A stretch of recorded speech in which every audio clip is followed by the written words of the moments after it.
Now, this next one is probably the closest official thing to a Rambo prequel we've got, or are going to get. It's the playable, it's the REEF prequel playable level, courtesy of Rambo the video game. In stores now. Loved, hated, possibly the most controversial game on the recent market, and that's how we love it, people down here at RAMBOMANIA. Very controversial. I haven't played the game yet. I may not ever be able to, because even though it was scheduled for the 360 platform, it now is not, seemingly. But if it does, I'll check it out. So in the meantime, let's look over a walkthrough by MK Ice and Fire. The same series of videos sent to me by willdmanbeyond, which we viewed for our D-Day video that introduced us to the mighty prequel month. You know, seeing how it deals with an alternate version of the trilogy in Season 3, I plan to review this walkthrough in its short epicness and its entirety. Like everything. We're going to look at everything that has to do with this game. Hopefully the game itself, with any luck, you know, as well. But for now, this will have to do. So thank you, MK Ice and Fire, for taking us through this journey. And it is an awesomely underrated one at that. So, the first part of Ice and Fire's video is a little over 30 minutes, I believe. But it takes about 10 minutes or just over 10 minutes to get through the actual prequel level. I'm going to put the description, well, not description, I'm going to put the video in the description below, so you can go over and check out that video for yourself. But when we do the actual coverage of the game as a whole, we'll do, you know, screenshots and everything. For the time being right now, time is limited for us this week, so, you know, we don't have all the cool imagery that and effects and everything that I thought I was going to do for this video at this time. But, you know, and plus, we're only going to be looking at the prequel level right now. But we're not going to go into it in serious detail. We're just going to kind of skim over the surface, so that you have something to really sink your teeth into when Wildman and myself get to do this video and, well, get to cover the game in its entirety in Season 3. I'm hoping Wildman plays it by then, and he could talk more about the game mechanics, and I'll just, you know, assist him through the walkthrough, because I really don't think I'll be able to play it since it's not coming to Xbox right away, and it took a while to get here. You know, like you know, well, America I think gets it in a week or two, but I'm not sure if we get it in a week or two. We might get it even further down the line, and it's been out for almost 2 months now. Overseas. So yeah, you know, sometimes I guess that happens. So as we kick off into it, thank you, like I said once again, to Wildman for sending me the video, and to MK Ice and Fire for taking us down that journey. And what an awesomely underrated one at that. So, from the future, we are gathered and learn that Rambo has killed dozens. I guess that's an understatement too, that, you know, he enlisted in the army at 17 and by 19 was in Vietnam. You know, captured in 1971.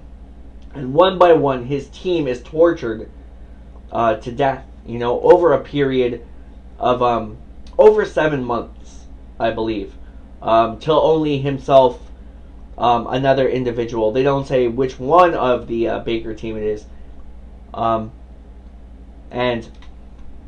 Delmore Barry had remained. And I remember at one point, you know, listening to this walkthrough, and Delmore says, "Just like old times, Johnny." And I'm thinking to myself,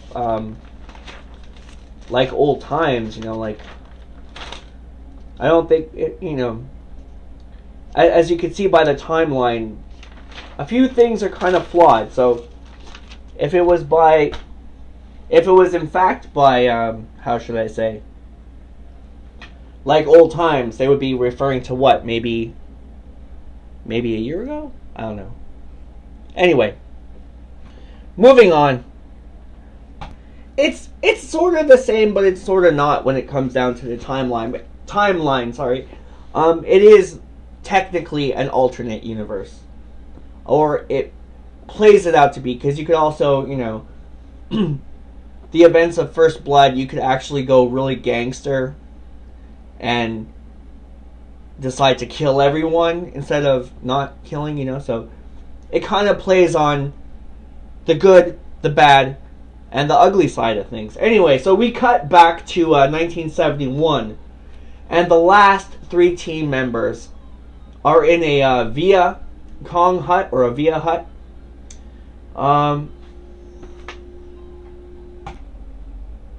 Sorry, I had to answer the phone. It was my cousin Francis calling. Okay, so where was I? Yeah, so you're in the Via hut with armed guards. There's armed guards there. And what I think is Captain Vin. Possibly, since the sequel novelization by David Morrell, in that we learned that Rambo escaped Vin the first time.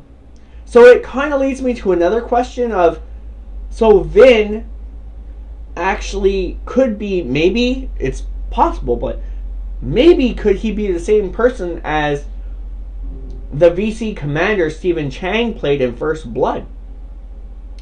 So there's a question for you. Anyway, let me know what you think on that. So a, you know, brutally battered John Jay is being held back by guards. And we got Delmore and another Baker member, you know, are leaning on the ground for execution. And Vin approaches Rambo at gunpoint and asks if Rambo, you know, thinks he's stupid, that he knows about the rescue attempt mission that's on the way. You know, he then blows a hole through the third member's head to let Rambo know he's, you know that he's serious, like he's not fucking around. Then sets his sight on a rather malnourished looking Delmore, asking Rambo what he'll tell him to keep Barry alive.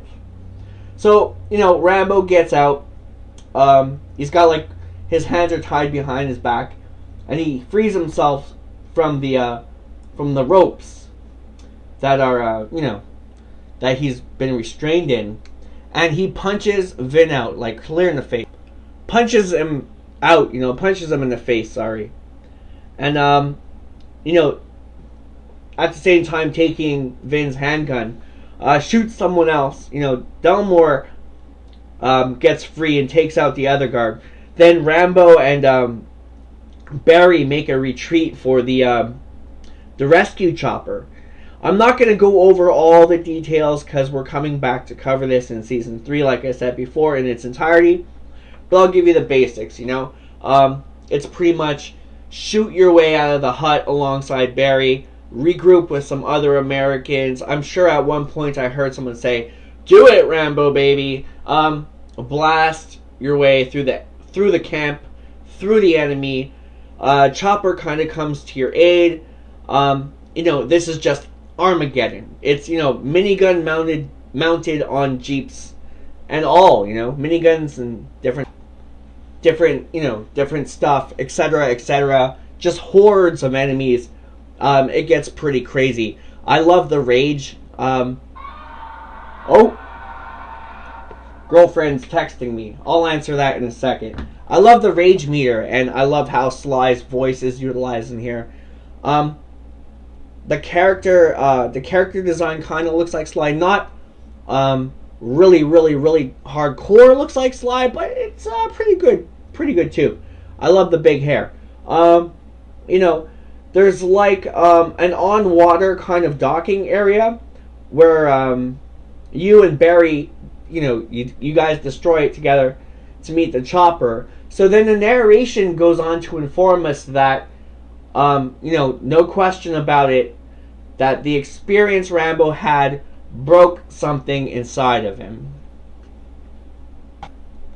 And that it was so far below the surface that no one else could see it.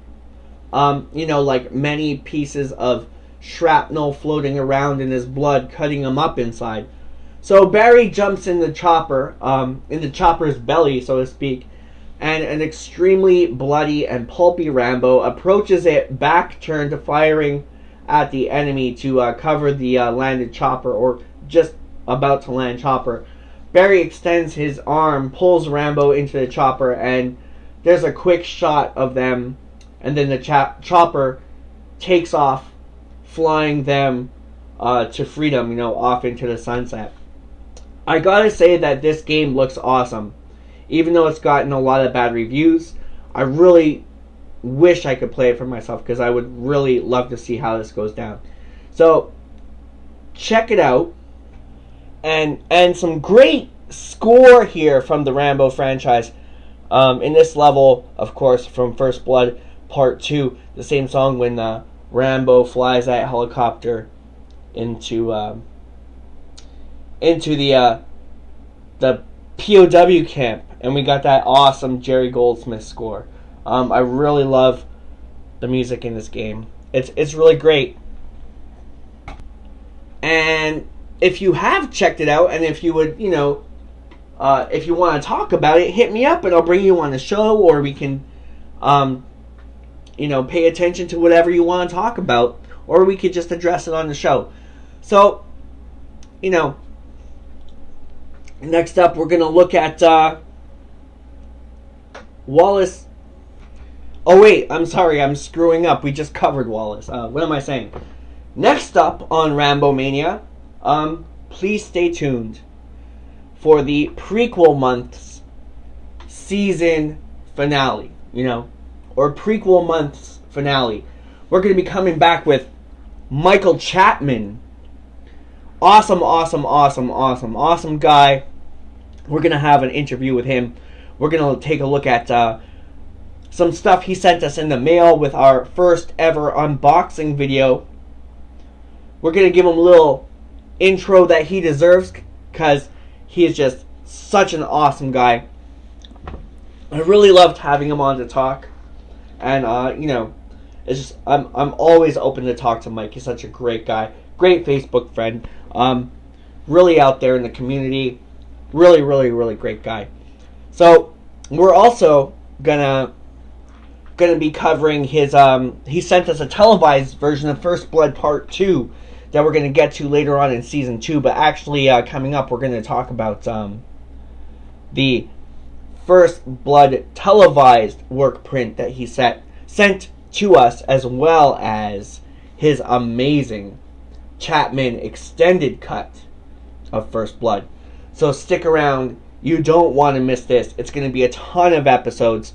I'm so glad to be able to share this with you. And we're even going to tell you where you can get those cuts for free. Plus shipping and handling. As well as, you know, we're going to give you an insight to his, you know, IMDb database file. And, you know, everything else like that. So RAMBOMANIA will be back after, like, well, not after this, but we'll be back on Easter Tuesday with Michael Chapman.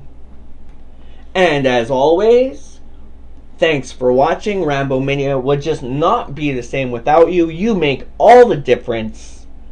And thank you for following us down this long road to the true action hero. So, we'll see you soon. Happy Easter, everybody.